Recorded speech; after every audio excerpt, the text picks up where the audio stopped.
좋은 아침입니다. 요즘 연일 매스컴이나 사람들의 입에 오르내리는 이야기 중 하나가 넷플릭스에서 시청률 1위를 하고 있는 드라마 오징어 게임일 겁니다. 대한민국이 세계인들로부터 주목을 받는 것은 비단 이 드라마만은 아니지요. K-팝의 BTS, 영화에서는 아카데미상을 수상한 기생충, 기업으로는 삼성, 현대 그리고 LG 등 세계 속에 한국이라는 말이 더 이상 어색하지 않은 시대를 우리는 살고 있습니다.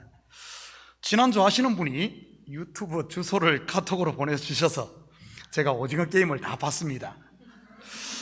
저도 어릴 적 이 게임을 참 많이 했었는데 제가 자란 고향에서는 이것을 오징어 게임을 수루메라고 불렀습니다. 드라마 오징어 게임은 돈을 놓고 벌이는 잔인한 19금의 살인 게임인데 이렇게 많은 시청률을 기록하는 것을 보면 아마 황금 만능주의의 이 시대상을 고발하고 있기 때문은 아닌가 싶습니다. 오늘 우리가 읽은 본문도 겉으로만 보면 오징어 게임 못지않은 19금 이야기처럼 보입니다. 자식을 땅에 메어 친다느니 아니면 돌 하나도 돌 위에 남지 않고 무너뜨린다느니 하니 말이지요. 거기다가 거룩한 성전에서 예수님께서 상을 둘러엎고 채찍으로 짐승들을 쫓아내시며 난동을 부리지 않습니까? 그렇다고 교회에서 목사 멱살 잡고 난동 부리지는 마시고요. 사실 본문만 그런 것이 아니라 성경 전체가 겉으로 보면 전부 19금 이야기입니다. 아담과 하와가 벌거벗고 돌아다니고 가인이 동생 아벨을 돌로 쳐 죽이고 소돔과 고모라가 유황불에 타버리고 가나안 7 족속을 어린아이부터 노인까지 진멸을 하니 말이지요. 이렇게 잔인한 이야기가 세상에 또 어디에 있겠습니까? 그뿐인가요? 요한계시록에 보면은 7인, 7나팔, 7재앙으로 전부를 다 태워버리고 썰어버리지요. 우리가 생각하는 핵전쟁은 3발의 피에 불과합니다. 만약 성경을 이렇게 겉으로만 본다면 오징어 게임이나 성경이 뭐가 다르겠습니까? 여러분 가운데 지금까지 성경을 이렇게 이해하고 계신 분 계시다면 잠시 여러분이 가진 성경 지식과 생각들은 싹 내려놓았으면 좋겠습니다. 그게 틀렸다는 말이 아니라 그것이 다가 아니라는 말입니다. 마치 부모가 자식을 훈육하며 매를 드는 것이 겉으로만 보면 폭력으로 보입니다. 그런데 그게 전부가 아니지요. 만약 자식이 부모의 매질을 겉의 것으로만 본다면 부모는 평생 원수가 되는 것이지만 그 이면 곧 부모의 마음을 본다면 평생의恩인이 되는 것이지요. 오늘 본문은 지난주와 연결된 하나의 스토리입니다. 예수님께서 앞의 것으로 가시자 그때서야 제자들도 영의 눈이 열려 앞의 것으로 따라갑니다.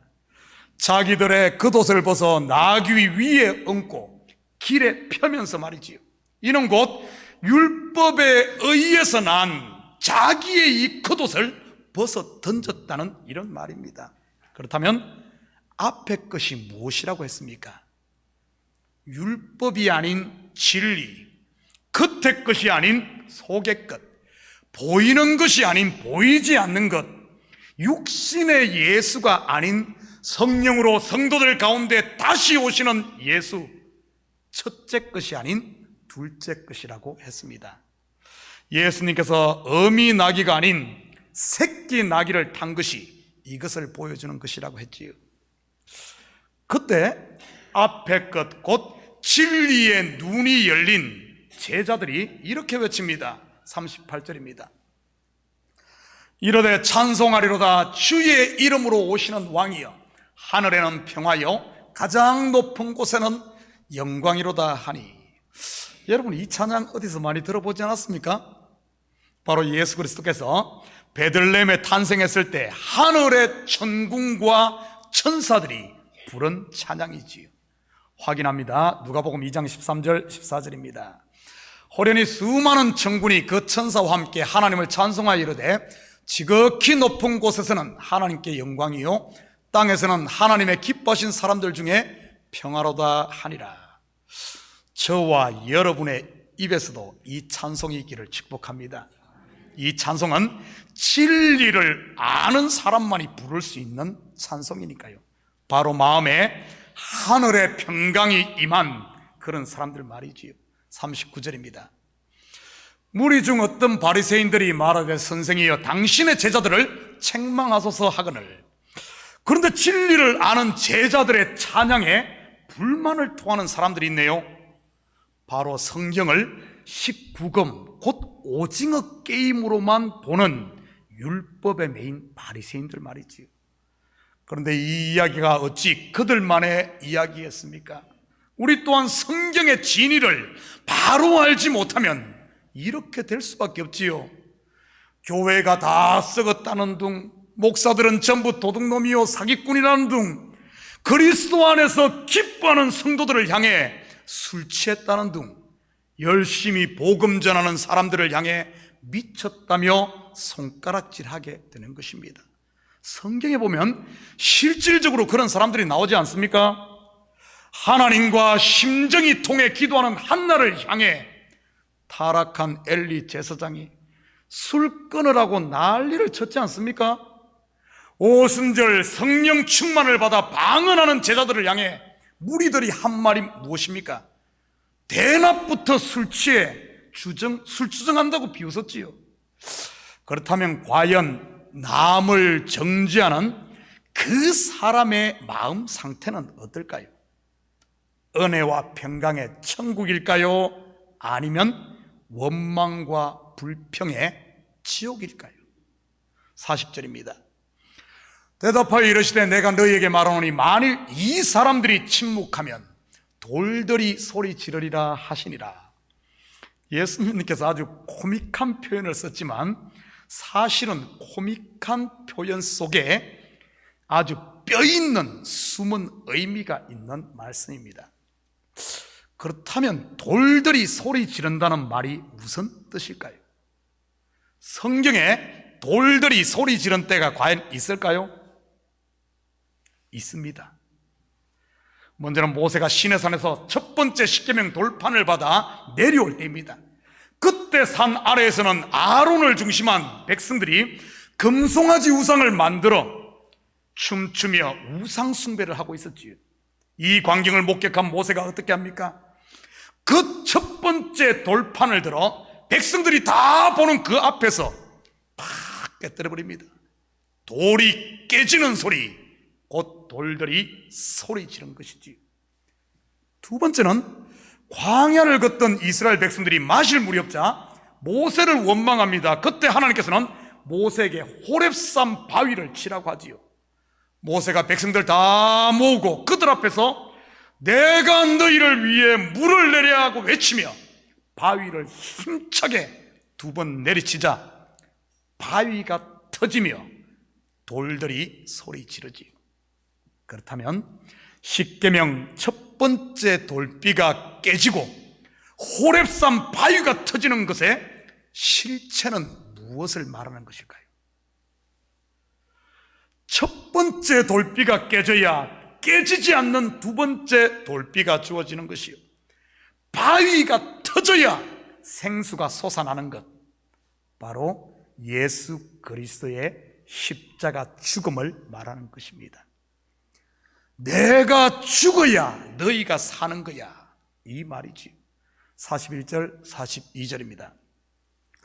가까이 오사 성을 보시고 우시며 이르시되 너도 오늘 평화에 관한 일을 알았더라면 좋을 뻔하였거니와 지금 내 눈에 숨겨졌도다.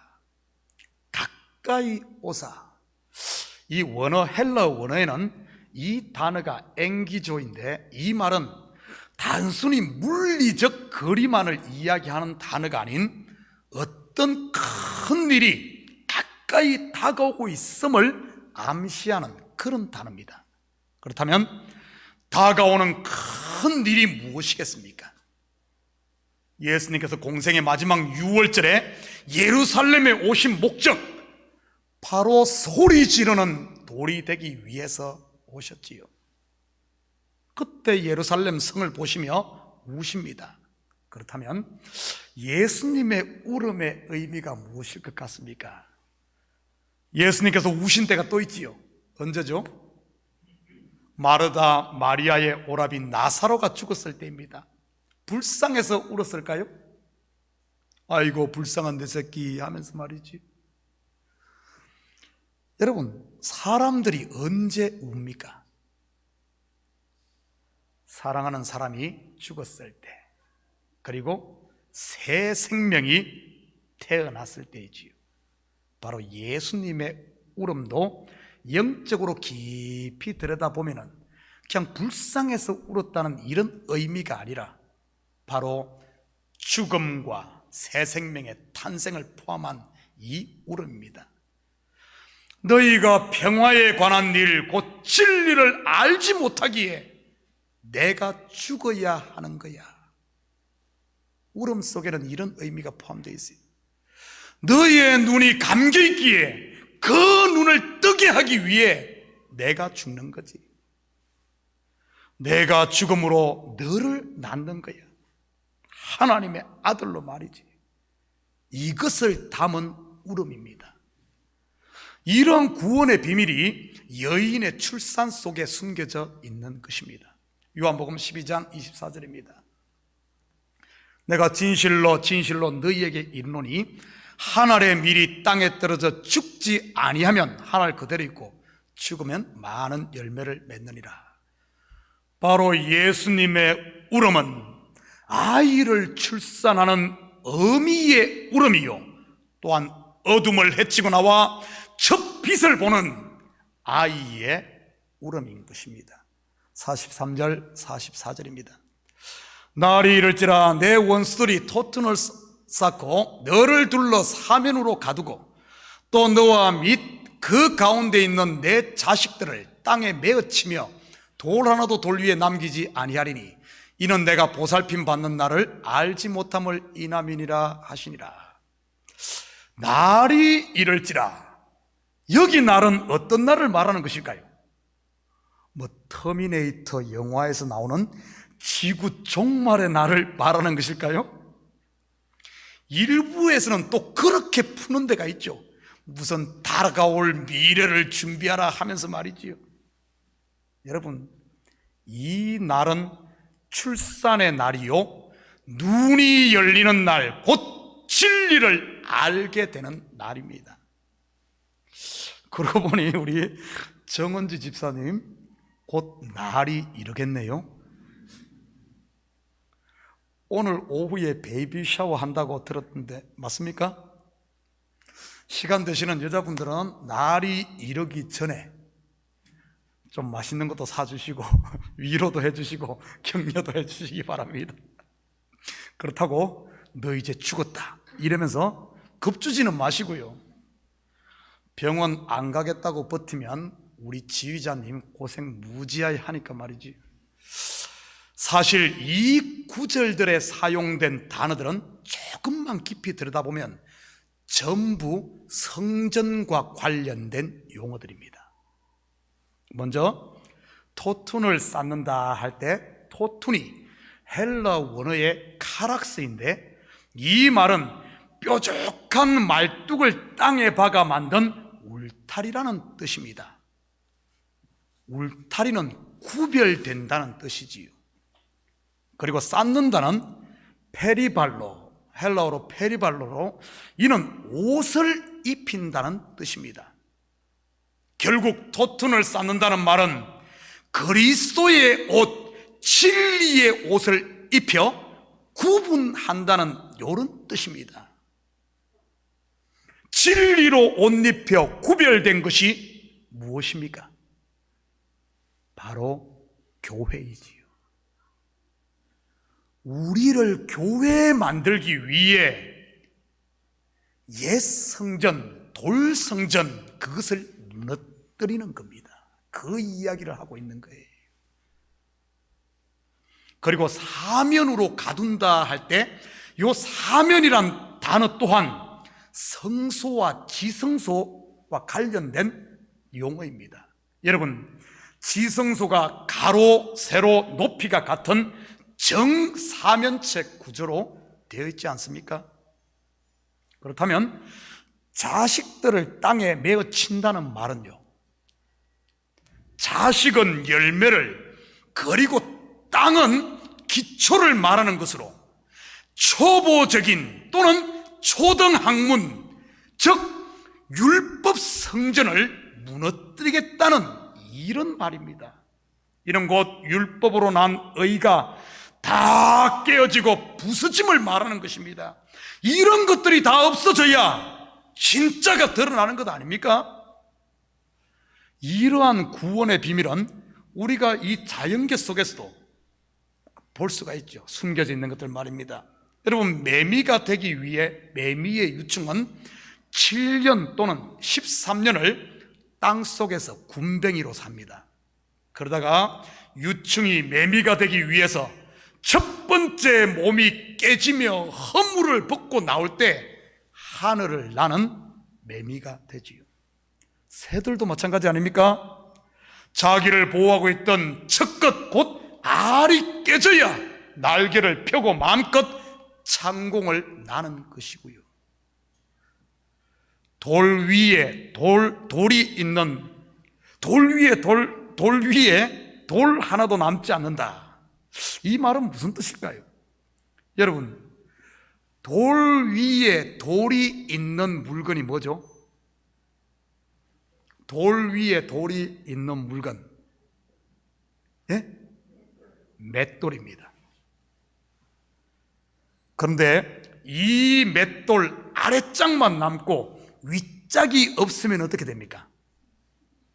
맷돌질 못하지요. 다르게 표현하면 일을 못하고 쉬게 되는 것입니다. 세상적인 표현으로 한다면 실직을 하게 되죠. 그러나 성경의 용어를 빌리자면 이것은 일을 쉬는 안식을 말하는 것입니다. 그리고 맷돌질 한다는 말은 일을 간다는 의미도 있는데 더 이상 일을 가는 삶이 아닌 찬송하는 삶이 되는 것이지요. 한마디로 요약을 하면은 그리스도가 진리의 성령으로 우리 가운데 오시기 위해서는 반드시 눈에 보이는 그 성전이 무너지고, 그리고 평화의 실체이신 그리스도를 가리키던 표적으로 주신 눈에 보이는 예루살렘이 무너져야 됨을 말하는 것입니다. 밤송이가 벗겨져야 알밤을 먹을 수 있고, 딱딱한 호두 껍질이 망치로 깨서 깨져야 속의 것을 먹을 수 있듯이 말이지요. 그런데 오늘 이 예수님의 예언의 말씀은 이런 역사 가운데서도 그대로 성취가 됩니다. 모두가 다 아시겠지만 AD 70년 로마의 티토스 장군이 예루살렘을 함락하며 성전뿐만 아니라 성벽까지도 다 파괴하고 폐허로 만들어 버리지요. 그렇다면 하나님께서 그를 들어 이렇게 하나님의 성전을 파괴케 하신 이유가 무엇이겠습니까? 바로 새 생명을 출산하기 위함이요, 진리의 눈을 열어 맷돌질들 그만하고 하나님이 주시는 은혜와 평강을 우리가 누리게 하게끔 하기 위해 이 겉의 것을 다 무너뜨리는 것입니다. 다메섹 도상에서 바울의 눈을 멀게 한 이유도 진리의 눈뜨게 하기 위함이었던 것 아닌가요?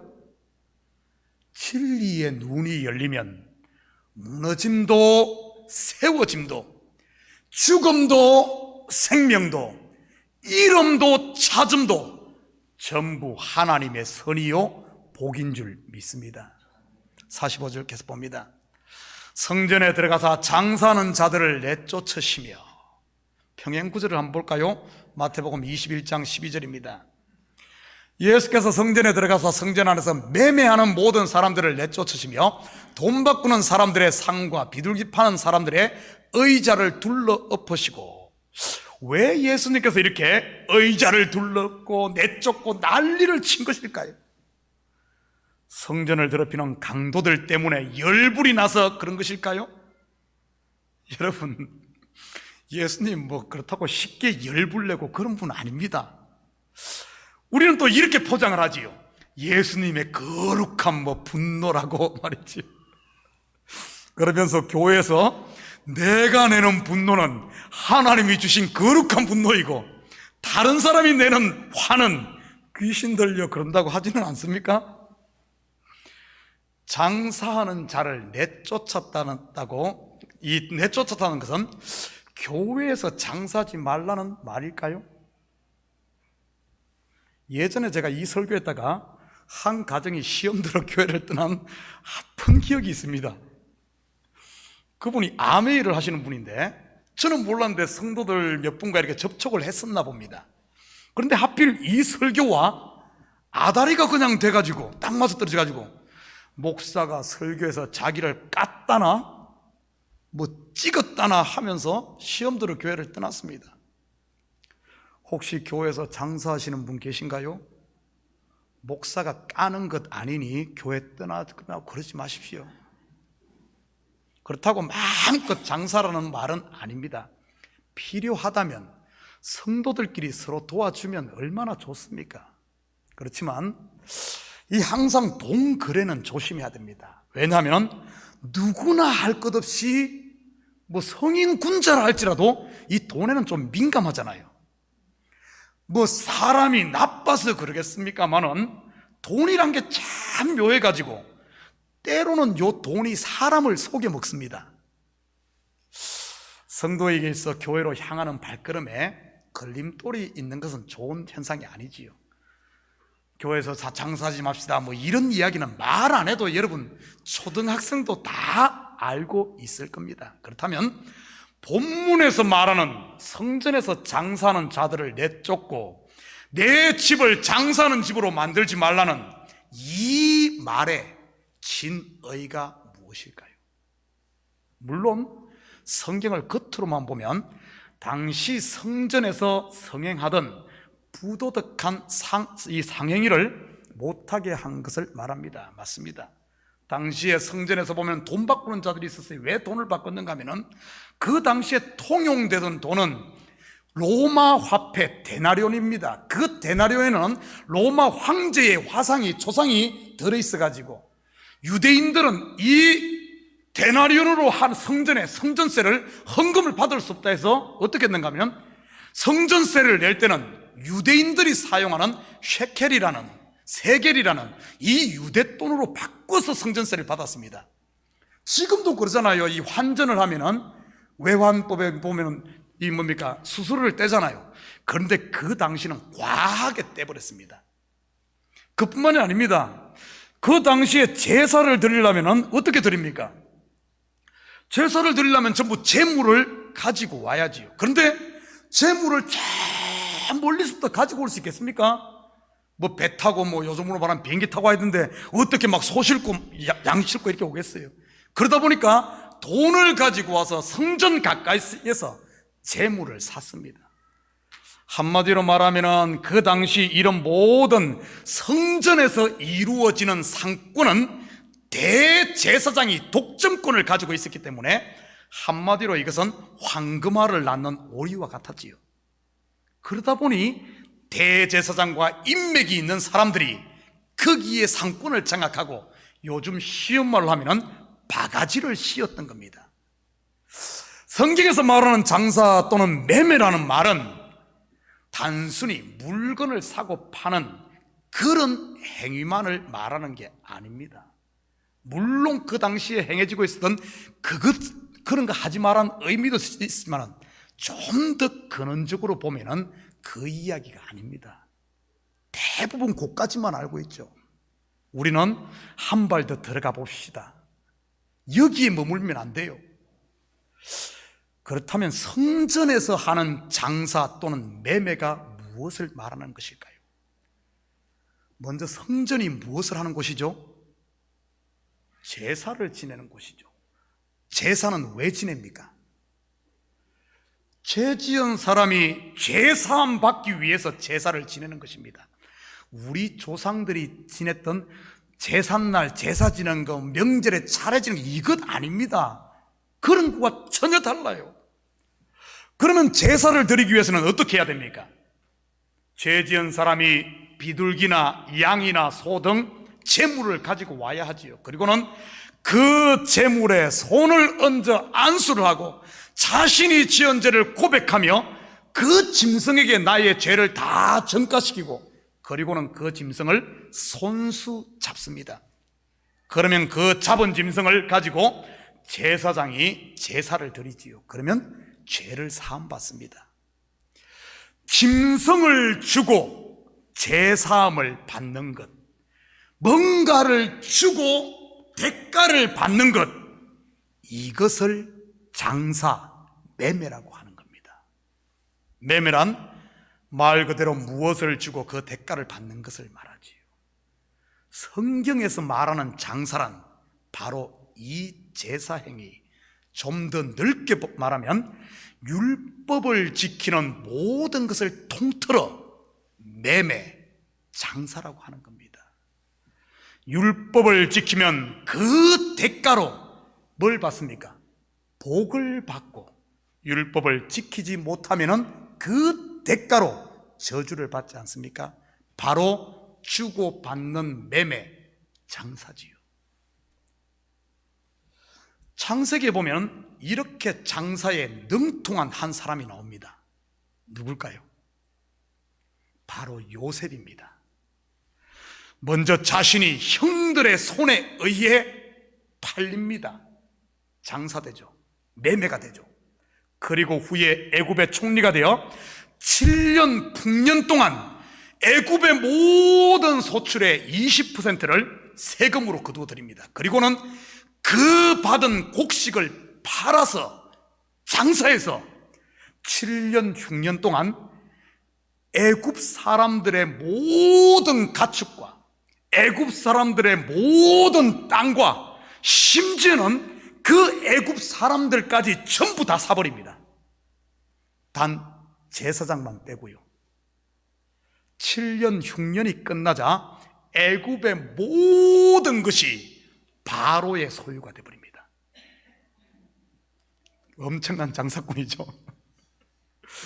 그리고 곡식을 사러 온 형제들과도 요셉이 장사를 하지 않습니까? 물론 형제들도 모두 정탐꾼으로 몰아 그들을 모두 종으로 그냥 삼아버리고 다 사버립니다. 그냥. 이만하면 천재적인 장사꾼이지요. 그렇다면 요셉의 실체가 무엇입니까? 스스로 팔림으로 애굽의 총리가 되고 다시 형제들을 사서 그들에게 애굽의 가장 좋은 것을 거저 주는 세상의 눈으로 보면 바보 중에 바보, 바로 예수 그리스도지요. 요한계시록 5장 9절 10절입니다. 그들이 새 노래를 불러 이르되 두루마리를 가지시고 그 인봉을 떼기에 합당하시도다. 일찍이 죽임을 당하사 각 족속과 방언과 백성과 나라 가운데서 사람들을 피로 사서, 피로 장사해서, 매매해서 사서 하나님께 드리시고 그들로 우리 하나님 앞에서 나라와 제사장을 삼으셨으니 그들이 땅에서 왕노릇하리로다 하더라. 그렇다면 예수님께서 상을 얻고 비둘기 파는 자들을 쫓아내시며 장사를 못하게 한다는 말의 진의가 무엇이겠습니까?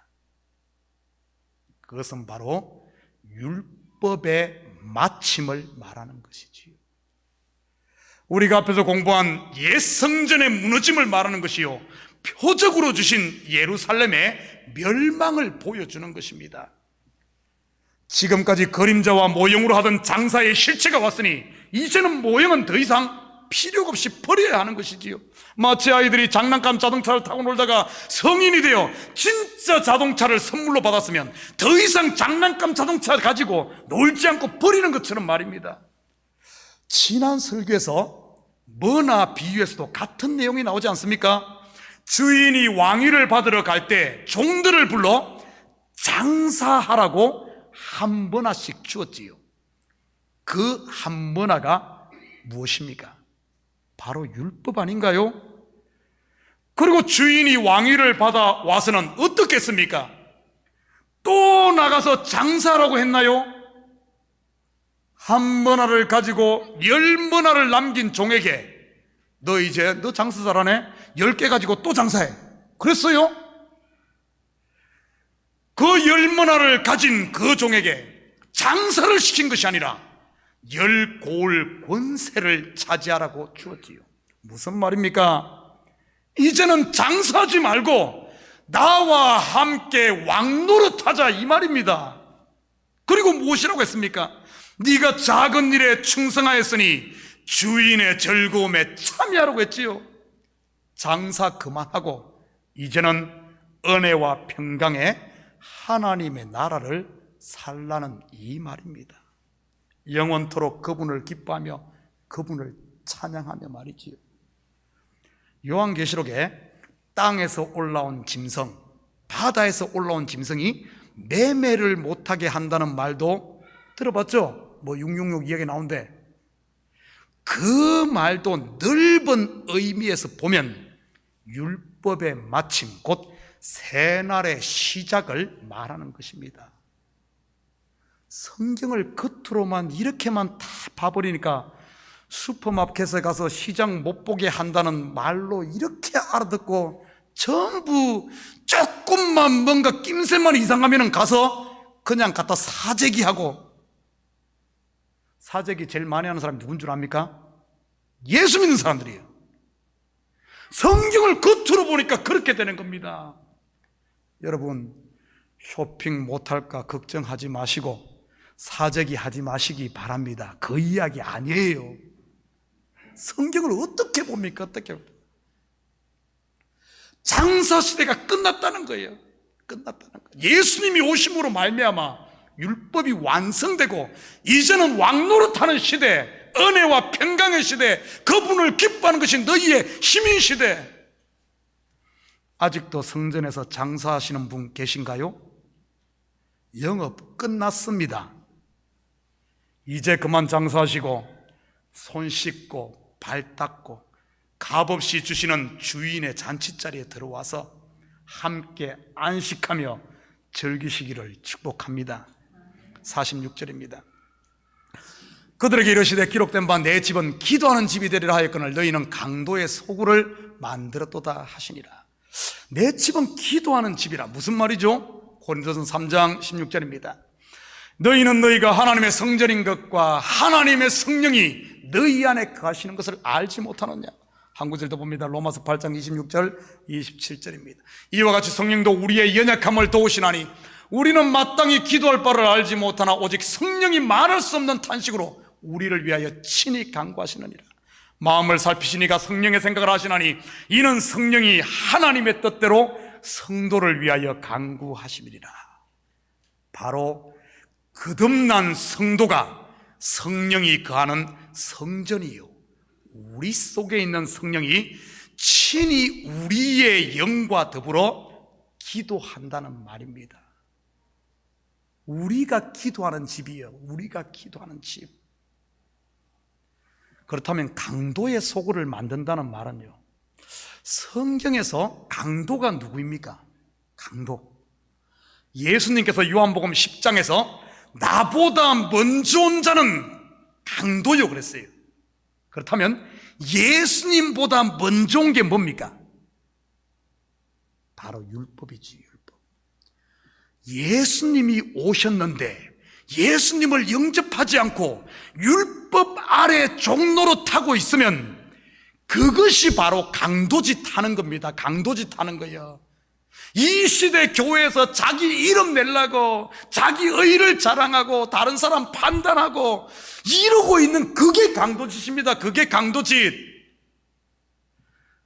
남의 집에 가서 돈 훔치는 게 강도가 아니라 하나님의 것을 자기 것으로 챙기는, 은혜를 누리지 못하고 누가 크나 키를 재나 하면서 거기서 아웅다웅 하고 있는 그게 강도짓입니다.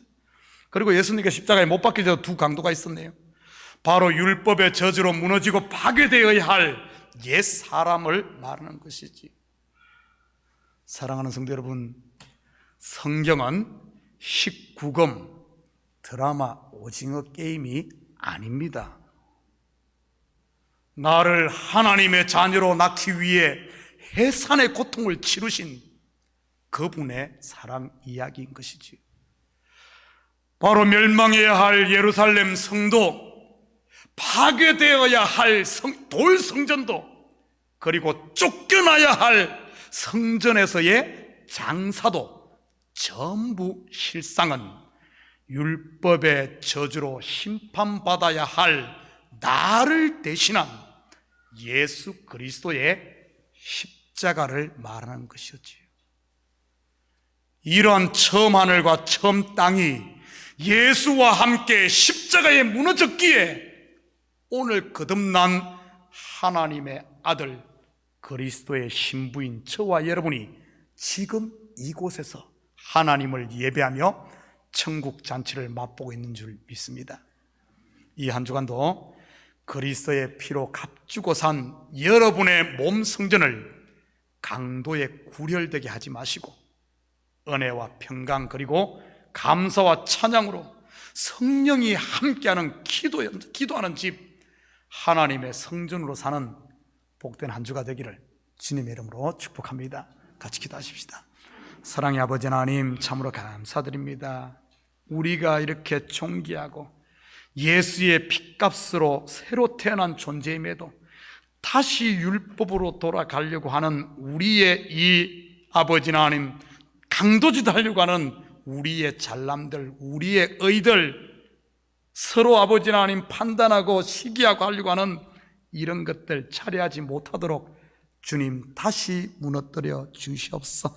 그래야 우리 속에는 하나님의 거룩한 성령이 기도하는, 참으로 말할 수 없는 탄식으로 주님과 교통하는 이런 하나님의 성전, 하나님의 사람으로 이 한 주간도 살게 도와주시옵소서.